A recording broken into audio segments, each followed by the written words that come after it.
Crazy Jimmy here, making a very rare Sunday video for you. I actually never thought I would be able to make a video on Sunday.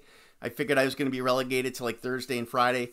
Both my wife and I work from home, so she's home Monday through Wednesday, and then of course on the weekends, and then Thursday and Friday she goes into the office. So I thought I'd be doing these on every Thursday and Friday, but for the first time in like 20 years, I got her to go to the grocery store for me. I've been doing the grocery trips for 30 plus years that we've been married. And, the kids are out of the house now, so it's kind of just us two. But she actually agreed to go today. So I was like, yeah, I'm going to make a nice long video and I'm going to post 3. So this is going to be, well, not 3 videos, but 3 LPs. So I'm going to show you 3 LPs from the Acid Archive book, which is right here.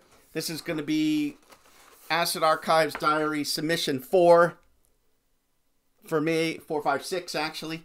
And I'm going to start with good old Charlie Tweddle, which is right there in the book. Actually has a picture of the album, so let me show you that. This is an original pressing of Charlie's fantastic greatest hits. And it's really cool. It's got a wide spine. It's got a textured gatefold sleeve. I love the like alien hat. He was really into like space, as you can tell. Really cool gatefold. Good old Charlie and his band, or his friends, on the inside. But the dude was really into space, so pretty cool stuff there. Let me show you the label. So his name is spelled backwards on the actual album itself, on the gatefold, but it's spelled correctly on the label. And you can see a little flying saucer hat is there with a couple birds. Pretty cool stuff. But this is an OG original pressing. I think, I don't know, I should have looked up how many were pressed. I think 500 of them were pressed. I could be wrong. Let me take a look to see if it's what it says in the book. 500 were pressed, so I was right on that. And this was pressed in 1974. Good old Charlie Tweddle.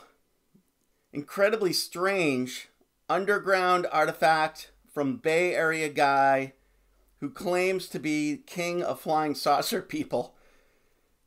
Really cool.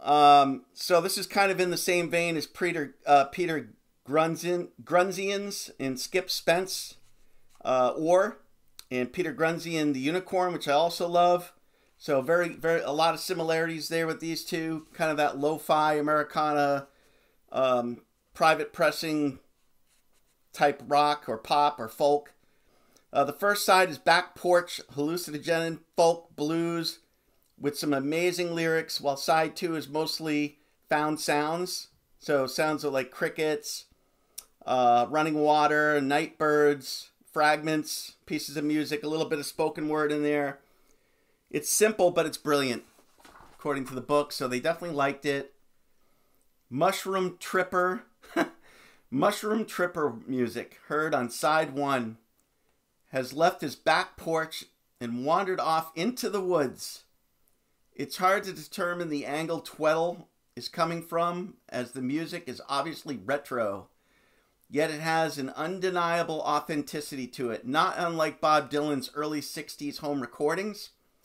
The Alien Invaders track rivals the Gruds for surreal mountain music. I'm assuming Grunzian. And the sounds of nature. Side 2 is equally arresting. It's not easy to explain why this album succeeds and stands up for repeated plays so well, while most other fringe titles quickly lose their initial freak value. Whatever Fantastic Greatest Hits is, I rate it as one of the major pieces in the weird psychedelic records non-genre that it comes from. And it's utterly beautiful fold-out sleeve. Today, Charlie designs $1,000 plus cowboy hats for the rich and famous. So really cool right up in there for Charlie Tweddle's 500 pressed of this original. I like to show originals when I have them, so really cool. But definitely recommend grabbing this. I think you can get one for about $300 these days. All right, next, one of my favorites, one of my all-time favorites in this book is Euphoria, and it's called A Gift from Euphoria. And basically, it's two guys, Lincoln and Watts, I think their names are. Last names, anyways. And this was on Capitol Records. So these guys were signed. I should have written his name down. I forgot his name. But these guys were signed by a guy who worked for Capitol that signed quite a few kind of off the radar bands and artists that Capitol typically wouldn't sign. Like on my wall there's right above my finger right there is Bernie Schwartz, The Wheel. Same guy that signed Bernie to Capitol is the same guy that signed Euphoria and these two guys to Capitol. Also the same guy that was involved with Fred Neil, who I'm sure you guys have heard of. And if you haven't, I'll go over him on another video. But really cool. This is definitely my favorite album in the book. I know that's saying a lot, but it's really that good. It's really that good. So let me read a little bit about this one here from the book. All right. Euphoria. So this album was 1969. This rare album begs the question, why was Capitol squandering such huge production budgets to create records that few would ever hear? I suppose, well, let me move on. I want to explain a little bit about what this music sounds like from the book. Okay. Who would expect the public to latch onto an album that alternates through heavily orchestrated dream state music with country rock, with fuzz guitar freakouts, not to mention lyrics that are equal parts spiritual and suicide? There's nothing else quite like this.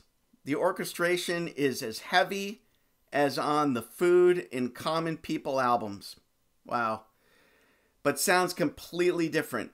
The country songs sound authentic, but also don't really sound like any other country or country rock artists of its time. The fuzz guitar blowouts manage not to sound heavy. The piano playing is equal parts Paul McCartney and honky tonk. The highly disturbing lyrics could either signal the apocalypse or treat suicide as a joke. In either way, it's riveting. This is an instance where two madmen threw everything they had against the wall, and it all pretty much stuck. So it goes on. I'm not going to read the whole thing. It's a pretty long write-up. But again, this one here, you can get some a pretty decent VG Plus original pressing for around $300, give or take. I like to collect only originals if I can get them. So unfortunately, it's got a little bit of a promo hole punch, which a lot of these had.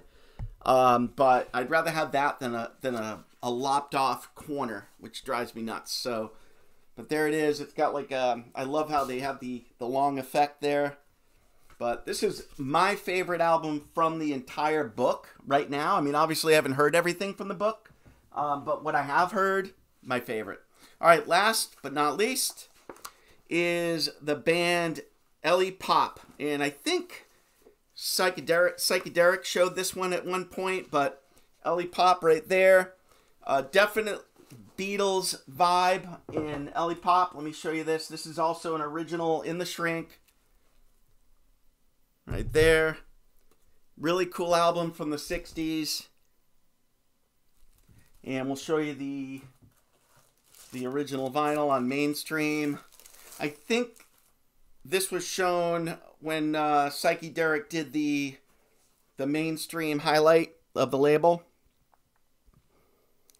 And there it is. But really killer 60s, Beatles vibe. I would say Revolver era, Rubber Soul era. Let's tell you what they had to say here in the book. I'll read a small excerpt. And again, this Where is it? I think they showed the sleeve in here too. Yep, they did. So it's on the next page. But there's the sleeve in the book. I like it when they show the sleeves in the book. So let's go backwards and read you a quick blurb here. All right, 1968 on the mainstream label, Ellie Pop. Simply said, Ellie Pop's self-titled album stands as a lost 60s pop classic. Whoever these guys were, they definitely had a thing for Anglo-pop tracks such as Some Time Ago and Caught in the Rain are dripping with Beatles influences. To many folks, that may be the kiss of death, but not in this case. Tracks like 7 North, Frederick, Seems I've Changed, and What You Gonna Do, love the yeah, yeah, yeahs and what you gonna do. Avoid the usual cliches, and all over, it's a wonderful set that is catchy and commercial, but retains its innovative edge, which is important, that makes every selection worth hearing. So definitely some replay value. There's actually replay value on all 3 of these that I've shown. I keep coming back to all 3 of them, so really good stuff. You got Euphoria, Ellie Pop, great Beatles vibe on that one. And then Charlie Tweddle, fantastic greatest hits from Charlie Tweddle. So really good stuff. So definitely tune back in. I'll be posting several of these videos.